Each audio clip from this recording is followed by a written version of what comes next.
Qui paye l'addition d'un krach financier? Est-ce les banques responsables pour la plus grande part de ces krachs ou est-ce le peuple? Mesdames et messieurs, avec ce sujet très actuel, je vous souhaite la bienvenue. Même si personne ne peut prédire quand aura lieu le prochain krach, une chose semble claire. Les gouvernements ne l'arrêteront pas. Au contraire, la politique voit sa vocation la plus urgente à créer des instruments qui permettront de reporter également les dépenses de la prochaine crise, en très grande partie sur la population des travailleurs.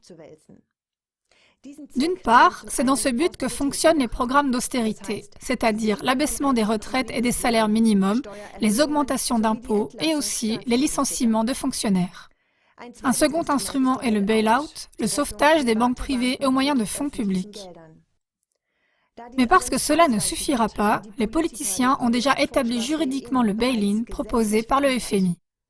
Cela veut dire que lors d'un krach, tous les comptes des déposants et des épargnants vont être réquisitionnés pour couvrir les pertes de la banque concernée. Selon le FMI, si ceci est insuffisant, on aurait recours à l'impôt exceptionnel de capital, un impôt exceptionnel sur la fortune personnelle. Et il y a pire. Actuellement, la politique et les médias travaillent à supprimer l'argent liquide pour enlever aux gens toute possibilité de se préserver d'une expropriation au moyen de capital numéraire. De cette façon, toute fortune est ouverte et on dépend totalement des banques pour la validation de son propre avoir.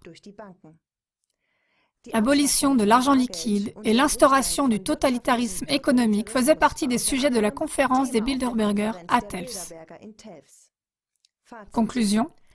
Quelques-uns commandent et une multitude paye.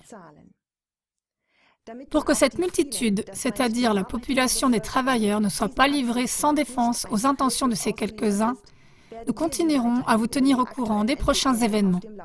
Bonsoir. Guten Abend.